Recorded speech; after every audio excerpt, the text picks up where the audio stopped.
Estamos de regreso. Vamos a iniciar la discusión propiamente tal de las películas de Hitchcock. Vamos a empezar con Rear Window, también conocido como La Ventana Indiscreta en estas latitudes.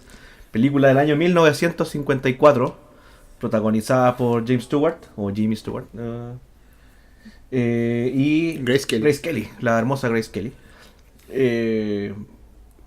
No está basada en un libro, ¿cierto? No. ¿Sí? ¿Está basada en un libro? Es una historia corta. Historia corta. It Had to Be Murder.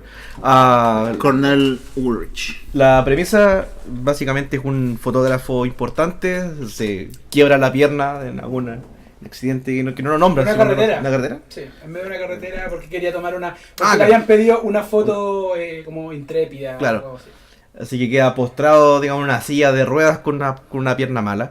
Y por aburrimiento, porque no tiene nada más que hacer, se pone a espiar a todos sus vecinos en el edificio donde vive. Y básicamente en una noche escucha un ruido extraño, un grito de una mujer y algo quebrándose. Y empieza a espiar a uno de sus vecinos de enfrente y piensa que el vecino mató a su mujer. Y esa es como la trama básica de la película, como el tipo espiando y ver si es que efectivamente fue un asesinato o no. Y la colección de vecinos más interesante desde la vecindad del Chavo. Probablemente. Porque qué manera de ver personajes demasiado distintos. Técnicamente antes. Sí, técnicamente. Exactamente, obvio, pero al menos de lo que yo lo había visto. Estaba pensando en los yetos verticales. Claro, es central. Replicado en la actualidad. Siempre tenía alguien al frente. Sí, ¿verdad? de hecho. Ahí es poco común en los años 50, todavía no era tan habitual. De hecho, son edificios bajos. ¿Cuántos tienen? 4 o 5 pisos. Claro. Sí. O sea, igual habían rascacielos, pero no es como que el Empire State fuera un edificio de departamento. Claro. Es decir que está en Manhattan. O sea, está en Greenwich Village, en realidad. Dicho sea de paso, el set principal de la película, que es como de patio trasero de los edificios, es un set, no fue grabado en locación. Sí. Y fue uno de los sets más elaborados construidos hasta ese momento, incluyendo un sistema de drenaje para una escena donde llueve. Y debo decir que el set es maravilloso. Eso realmente pensando porque tú lo ves y dices, vaya, uno ve que es un set, pero uno igual lo duda un poco, como que está tan bien hecho. Es lo suficientemente verosímil como para que uno se pierda, digamos. Es que en esa época estaba todo el tema de filmar en exteriores versus filmar en set, porque el set no solo te permitía un mayor control de todas las circunstancias, como un ambiente más aislado, por así decirlo, pero también estaba todo este tema de filmar o no con la luz de día, que tenía que ir un poco, era una especie de resabio de lo que era la época en blanco y negro, donde ahí sí importaba mucho más el tema de la iluminación. Y también los equipos, por una cosa tecnología, las cámaras eran gigantes, era difícil movilizar. De hecho, como cuando fue la Segunda Guerra Mundial, ahí se crearon hartas cámaras que eran más transportables y pequeñas, pero esta película es poco después de la Segunda Guerra, entonces todavía no deben haber evolucionado lo suficiente como para que fuese sencillo poder filmar en exteriores. O sea, igual era un cacho y Hitchcock odiaba filmar en exteriores, filmó muy poco en exteriores además. En Vértigo hay un par de escenas. De escenas en exteriores que nosotros especulamos fuera de micrófono que quizás mandó una segunda unidad a filmar porque su aversión. Claro, el no poder controlar todo con facilidad. ¿Pero hizo cameo en Vértigo? ¿Eso fue en exterior o fue...? Creo que fue no lo vi, no vi el cameo. ¿Al comienzo? Hoy no lo recuerdo, no lo vi. ¿Es después de la escena del accidente del policía al comienzo? Ya. Pasa... Esos son los primeros 5 o 10 minutos de la película. Que pasa caminando portando una maleta especial para ir a trompeta. Ya, no. Porta trompeta, por así decirlo. No recuerdo. Pasa frente a la cámara. A lo más tiene Scorsese haciendo cameo. Sí. Hitchcock es como conocido por sí, no sé si estarán todas, pero por lo menos la gran mayoría de sus películas él se incluía. Claro. Este capítulo igual está como marcado tanto por Hitchcock como por James Stewart, que en mi caso son las primeras películas que veo de James Stewart, si no me equivoco, porque no revisé antes si había visto alguna, pero... Que Bellos Vivir es la más típica, yo creo, de James Stewart. Yo esa película estoy seguro que la vi cuando chico, segurísimo, pero no podría como... Afirmarlo, claro, a pesar de decir que estoy seguro. Tiene una amplia filmografía, era Sí. como el galán y era como quizás como una especie de role model, James Stewart en esa época. Es que es raro porque tiene aura de estrella, pero también es muy everyman. Es que era como el everyman Sí. de la época y era como más correcto, por así decirlo, en comparación con Bogart, por ejemplo, que era como... Bogart y Cary Grant, que eran como los otros. Bogart era como el chico malo. Sí. Weón. Que Cary Grant es como no sé, el actor mino, ¿cachai? Claro. Como que era ese tipo de galán, como Sí. que era el que era muy guapo. En cambio James Stewart era como un poco más, Sí. más normal. ¿cachai? Era más carismático, era como No, Pero normal. tampoco era carismático. excesivamente bello, No. ¿cachai? No, Como- y era muy expresivo, porque al menos en La Ventana Indiscreta él actúa sentado, todo es sus expresiones, todas sus reacciones Es a lo que ve. Prácticamente su actuación es del torso para arriba. Sí, Es y todo. eso es lo otro que tiene la película, que volviendo al tema de del estudio, de lo que vemos en los exteriores, de los diálogos que se dan en el patio, tiene un aura muy teatral. Como De hecho, sorry, te interrumpa. La película tiene básicamente dos ubicaciones. claro, Que es el tema, digamos, el patio trasero del apartamento y el interior del apartamento de Jeff. Y eso es todo, no hay más. Y maximiza, digamos, le saca el jugo a esas dos locaciones. el uso de luces que hace es increíble, porque también es bacán saber, o sea, y aporta de que sea un fotógrafo el personaje principal, no solo por el acceso que tiene a distintos lentes y a los binoculares, sino también al juego de luces que hace en varias partes, como en la parte cuando se quería comunicar con Grace Kelly, ¿cómo se llama el personaje? Lisa. Lisa. Y cuando ocupa como arma el foco Claro, para, en el clímax de la en película. el clímax de la película. Yo creo que también el arco personal que tiene el personaje, que es cuando que en el fondo se plantea una vida con esta mujer que es demasiado perfecta para él. Y dice, bueno, no sé si ella puede ser mi compañera en mi vida, porque él se supone que es muy aventurero, viaja mucho, y ella es como muy como sweetheart. Es una socialité, digamos, como la Julieta Tabaruaga, la Mary Rose McGill de la época. Yo creo que ellas estarían felices con la comparación Sí. que acabo de hacer. La Betty Draper. Claro, la Betty Una Draper. Betty también. Draper. Era una Betty Sí. Draper. Que es un rol que en Pero general con le más gustaba, es inteligencia. un rol que le gustaba, Sí. o un estereotipo que le gustaba mucho a Hitchcock. La rubia. Aparte de sus rubias que fueran como de clase alta, como... Tenía un rollo ahí muy... Bueno, lo vamos a discutir después, estábamos hablando fuera de micrófono respecto a... Porque, bueno, Esas cosas. Hitchcock es de esos autores que tiene un fetiche, pero muestra su fetiche en sus películas, como Tarantino y los pies, por ejemplo. Entonces, Hitchcock, su debilidad por la rubia es una cuestión notoria y visible, y su voyerismo también. O sea, esta película es una película sobre voyerismo. Y Vértigo también tiene mucho de Y eso. Vértigo es una película sobre el control. Entonces, No, y tiene muchos planos que son básicamente alguien espiando a otra persona. Claro. Entonces, tiene mucho de... o sea, más allá, digamos, si uno respeta a Hitchcock en cuanto a su calidad como autor fílmico, o lo detesta por su falta de calidad humana, por así decirlo, uno no puede negar que hay mucho de él en sus películas más allá del estilo. Digamos, una cuestión como de ponerse a sí mismo en sus películas. Que era un poco lo que decía la Claudia antes, del tema de cine de autor, de Sí. dar el nacimiento del cine de autor fuera de...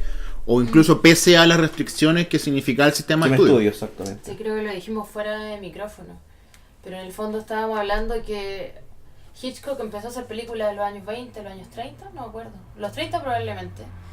Hizo decenas de películas y llega un momento en que los franceses en el Cajero du Cinéma se dan cuenta de que él tiene un patrón y un estilo relevante en el fondo Los años 20. en los años 20. Entonces lleva mucho trecho cuando llega a los 50 a hacer las películas por las que lo recordamos. Rebeca es del 40, que es quizás como el primer gran éxito que tuvo o que perdura hasta ahora. Y los franceses se dan cuenta que tiene como un estilo bien marcado y lo nombran un autor de cine.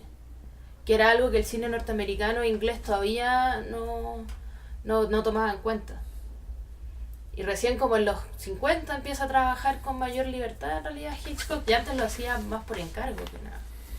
Pero casi todo lo que recordamos de él es de su última etapa, que es donde sí puede ahondar. Que al final el en su sistema fetiche. de estudio probablemente tal era una consecuencia de la evolución misma que había tenido el cine desde su inicio. Entonces al final, si los estudios funcionaban era por un tema de la evolución histórica del medio. Terminó generando un sistema de estudio cuando fue después de la época de monopolio en los años 10. O sea, cuando Edison tenía el monopolio básicamente de todo esto y para escapar del monopolio se fueron A a California. Se alejan lo más posible de Nueva York y ahí ponen todos los estudios, básicamente. exacto. Pienso, bueno, volviendo a Hitchcock en específico, pienso que empezó haciendo películas en los años 20. Rear Window del 54. Ya llevaba más de 20 años haciendo películas. Y le quedaban al menos 15 años más todavía. Imagínate lo que significa como la perfección de su arte en todo ese tiempo. Lo que significa como es una cantidad exorbitante de películas, o sea, más que muchos otros directores actuales. Y que sea reconocido por su peak, por así decirlo, que haya venido después de 20 años de carrera. Habla mucho, dice mucho. La evolución del medio y la evolución de él como creador, como autor. Hay algo bien importante de La ventana indiscreta y que es que tiene un tópico que es recurrente en el cine hasta ahora, que es como de esta persona que en el fondo observa, que es un voyerista pero a la vez no puede hacer nada. Claro. La ventana indiscreta de Hitchcock debe ser una de las primeras, pero podemos encontrar hasta ahora varias películas más. Hay una incluso como de Shia LaBeouf. Disturbia, que es como un remake. Que es como un... Claro, es distinto el tema porque él no se puede alejar porque tiene un brazalete, porque cometió un delito, entonces no puede alejarse del perímetro de la casa. Pero básicamente está con binoculares en vez de un lente de una cámara y no puede, y ve algo raro y no puede ir a hacer nada. Claro. Y tampoco está seguro de lo que ve. Claro, el narrador poco confiable aparte.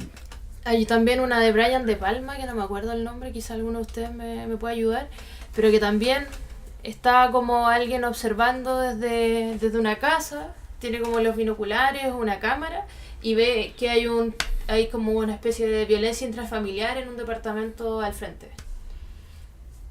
Ahí también Brian De Palma además es un fan de Hitchcock, porque él, si no me equivoco, el que hizo Psicosis, igual, plano por plano. No, se fue... ¿O no? ¿Brian De Palma? No, fue... Gus Van Sant, creo que fue. No creo. Sí, fue Gus Van Sant. sí, fue Gus Van Sant. Revisen por si acaso. Que considera uno de los remakes más innecesarios de la historia del Porque cine. igual toma por toma, Oh, Toma por entonces toma. como... Sí, fue Gus Van Sant. ¿Sí? Ya. Sí, es del 98. Vale. Yo he visto gente Pero que Brian De Palma igual le es un gusta más el seguidor remake que el de- original. ¿Sí? Sí. Wow. No sé. Bueno, opiniones hay de No, todo. o sea, no es mi opinión, pero yo conozco Sí. gente y críticos que cuentan que es mejor el remake. Yo no he visto la nueva, así que no podría comparar, pero en el fondo Hitchcock tiene su sello, o sea, es el rey del suspenso hasta ahora. Han Sí. pasado 50 años, más de 60 años de Psicosis, o 60 años, no sé, 50 y Es del 60, ¿no? 60 parece, Sí, ¿no? sí. Casi 60 años pasados, igual todavía es considerado el rey del suspenso, o sea, no ha salido un director que digamos que es su sucesor o que esté relativamente cerca tampoco. Yo debo decir que vi Rear Window después de haber visto Vértigo. Vértigo pude sobrevivir 28 años sin saber el plot twist, lo que me tiene muy feliz y disfruté mucho. Los tweets involucra a Irko Puchento. Vértigo. Por supuesto, porque al final era Lucho Jara el hombre. Claro. Y debo decir que estuve buscando el plot twist en Rear Window toda la película. En algún momento dije, no, esto tiene que ser... Sí. Algo raro hay aquí. Lo que sé que ahorita está influenciado por el capítulo de Los Simpsons. Que Sí, aparte. Bart of Darkness se llama en inglés. Creo que Rocco también es un capítulo. Sí, también. La muerte de uno de los cabezas grandes. Sí. Sí. Que, digamos, después de esta película como fue tan ubicuo, ¿cachai? Que es como... tan ubicuo que, bueno, se volvió una cuestión fácil de homenajear y parodiar. O sea, sabéis que se refería a eso. Y, bueno, Los Simpsons, Rocco, como ya, chuta. Obviamente están haciendo un homenaje a La ventana indiscreta. Pero claro, uno, quizás viendo esos homenajes antes que la película original, pensaba que, ok, quizás no era un asesinato, quizás estaba imaginándose cosas, quizás, qué sé yo, cualquier estupidez. Pero resulta que no, era más simple, efectivamente había sido un asesinato. Y la tensión es saber cómo se resuelve. O sea, llega un punto de conflicto directo, digamos, cuando el vecino se da cuenta que lo están observando. ¿Cómo van a resolver eso? ¿Cómo va a salir él de este entuerto considerando que no se puede mover? O sea, el hombre está en una silla de ruedas. Esa es como parte de la premisa de la película. Y es bastante ingenioso como lo resuelve, creo yo, a mi juicio. una forma bastante ingeniosa de resolver eso. De como un tipo que no se puede mover puede, digamos, no sé salvarse, pero al menos hacer suficiente tiempo para que vayan a rescatarlo. Sí, ahí es donde es súper importante como la batería de personajes que lo acompañan, partiendo por su pareja, la señora de la compañía de seguros, que es la mina más comprometida con la salud de su cliente que he visto en el cine, que le hace masaje, le hace el desayuno, es impresionante. ¿Qué compañía de seguro es esa? Claro, no es MetLife, ni nada. Snoopy. Con el Snoopy no, el mejor. También está este detective que es su amigo, que investiga por él. En el fondo todo, hay una cantidad de personajes que va desarrollándose y que desde partida le va diciendo: esto va a traer este problema, esto va a traer esto, nada bueno puede ser de estar espiando a la gente. El foreshadowing de la señora al principio de la película es como, Sí. bueno, los problemas, yo sé que algo le va a pasar. Sí, y en paralelo también lo que pasa con sus vecinos, porque igual es como por ejemplo lo que pasa con la señora que sale a conquistar a alguien a la barra, al restaurante del hotel, termina llegando con un pelotudo a la casa y está a punto de suicidarse cuando la salva la música del pianista, que también estaba muy solo. También está esta pareja recién casado, hay varios personajes, el perrito, que desde el momento en que mata el perrito dije, no, Con el perro no. con el perro no, un perrito que se transporta en una canasta no puede ser malo para nadie, bro. A mí me dio pena el tema de la soltera que se iba a suicidar. O sea, como, o sea, es una trama relativamente chica dentro de la película. Pero, no sé, algo como que... O sea, a mí me pasó que, pese a lo buena que es la trama principal, siento que me atrayeron más las tramas secundarias o las posibilidades casi, bueno, no infinitas, pero múltiples, que te ofrecían todo como que...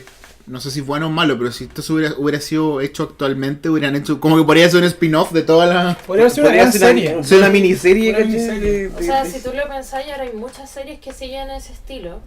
Y bueno, yo creo que Hitchcock lo hace por eso. En el fondo te está diciendo, miren, esto es como una situación, pero hay miles en un barrio y cada persona tiene sus propios problemas. Y cada barrio tiene esto Y claro, y podríamos hacer un zoom en cualquiera de ellos y sería interesante. Yo creo que eso es lo que hizo hace ya más de 10 años, lo hizo Skins. Cuando centraba cada capítulo en uno de los chiquillos británicos. Lo que hace Orange is the New Black, que en el fondo en cada capítulo se va adentrando un poco en por qué está cada una de ellas presa. ¿Cachai? Lost también. O sea, hay hartos ejemplos y yo creo que Hitchcock lo debe haber hecho a propósito. Sí. Sí. Yo creo que la mejor parte, que es como donde hace como donde nos dice claramente eso, es cuando le dice, imagina, cuando están peleando los dos, les dice, imagina si alguien mirara por nuestra ventana, ¿qué pensaría de nosotros? Y tú te pones en la imagen ahí y decís, bueno, ¿qué podrías pensar de un tipo que está en silla de ruedas con una mina preciosa al lado y los dos tristes? Es como, también te da como a ti la perspectiva de decir, ¿qué opinaría yo si estuviera en el lugar de él mirándolo a él mismo? Sí. Y lo otro es que también hay otros departamentos que tenían una perspectiva similar a la de él, que podrían haber estado viendo lo mismo. Y ahí nace esta otra pregunta, que es ¿por qué o qué pasa si hay un crimen y nadie hace nada? Claro. ¿Cachai? O sea, él no necesariamente fue el único que vio. Y de hecho hay un caso en Estados Unidos donde fue como en un edificio similar al de la ventana indiscreta, que mataron a una chiquilla y nadie hizo nada. Se supone que todos los vecinos se dieron cuenta, o varios se dieron cuenta, y nadie hizo nada. ¿La muerte de Kitty no es? Creo que es ese. Y de hecho hay un capítulo de Girls donde van a una obra de teatro en un barrio donde toda la gente está actuando como si estuviesen haciendo su vida normal mientras están asesinando a alguien afuera y nadie hace nada. Y es como una obra interactiva, basándose en ese caso. Claro, es como no sé si el caso principal, pero el origen, pero lo que se llama en inglés el bystander effect, si mal no recuerdo, que es como el efecto del espectador. La persona que cuando ven cometiéndose crímenes en la calle, la gente prefiere mantenerse alejada en vez de tomar parte, porque, digamos, de defender a la víctima. Sin importar cuál sea el crimen, ¿cachai? Puede ser un lanzazo, puede ser un robo a mano armada, puede ser un asesinato cruel. Puede ser lo que vio Hannah Baker cuando estaba en el closet, o lo que vieron 13 Reasons Why. Yo no quise traer la colación porque como los chiquillos no la No la he visto todavía. Pero no dije que vio. No, pero también estaba pensando en eso. Yo vi ese capítulo. Yo soy el único que no ha visto, así que me mantengo fuera del... le jodí la onda a todo el resto. Muchachos, bienvenido a tu cinta. No. Cassettes. Los millennials no conocen lo que son los cassettes. Así es. ¿Tenemos algo más? Amigo, técnicamente nosotros somos millennials. Sí, pero, o sea, aunque si podría pensar, técnicamente no, porque se aplica como a naciones desarrolladas. No, sí, pero en el rango etario nosotros Sí, estamos sí. dentro de ese Nos rango etario. comportamos como millennials. Sí. Yo soy más vieja que ustedes, tengo 30 años y puedo decir que igual. No, pero igual. ¿Todavía estáis dentro del rango? Sí, empieza desde principios de los 80. Sí. ¿Algo más que Técnicamente los menores de 15 ya dejan de ser millennials en este momento. Porque son como generación Z. Mal nombre. Pésimo. Eh, Porque me hace pensar en Dragon Ball. Sí. Sí, Y, no y solo ellos no se lo conocemos. merecen, nosotros sí. Sí, absolutamente de acuerdo. Yo decir que de las que he visto de Hitchcock, esta es mi favorita. Debo decirlo. Y mismo. después vendría Psicosis y Vértigo, es la que menos me ha gustado. y los pájaros también es buena. No la he Yo no he visto. visto Los Pájaros. Los No la he pájaros, visto, y por eso los no pájaros la tienen vi. la gracia de que nunca te explican qué mierda está pasando. Entonces tú sabes que los pájaros están vueltos locos y matan gente y no sabes por qué. Y eso es una parte importante. Bueno, sí igual. tiene muchas teorías sobre eso, pero Sí, eso es son para... otra discusión. Sí. Rear Window o La Ventana Indiscreta encuentro que es una gran película. Y Gran más allá de su edad, no envejece mal. Es una Es que opción. aparte tiene interpretaciones en la raja, tiene una premisa muy efectiva, muy Tiene una creativa, estética tiene muy bella. estética, tiene trabajo de colores también, es como que Actuaciones. actuación. Y en general la ejecución es impecable. sí. Ahora- El que- actor es muy carismático. Ahora me acuerdo de algo. ¿Qué les pareció uno del arco narrativo de la película, que es el personaje de Grace Kelly? ¿No? Que parte, digamos, la película siendo, Betty Draper, ¿cachai? Y termina, al menos, siendo Mira. agente de su propio destino dentro de un Yo rango limitado. No sé cómo interpretarlo, pero me pasó que al final de la película, cuando ya veía de que quedaban como 10 minutos de película, dije, ya está el final de la película. Y cuando James Stewart llama por teléfono, habla con el detective y le dice así como, loco, esta mina en verdad es lo que yo pensaba, o sea, es lo que yo quería porque le puso las manos en la tierra, fue a investigar todo eso. Y en algún momento pensé que él había ideado todo esto para poner a prueba a la mina. Ya. Pensaba que ese iba a ser el plot twist. Pensaba que ese era el plot twist y al final creo que me cayó un poco mal el personaje de James Stewart al principio, porque me encontré como un pelotudo así como, ¿por qué querías estar con alguien a tu molde, ¿cachai? Es como, no sé, están, ¿ya? Pero al final sentí que la mina igual como que se gana su...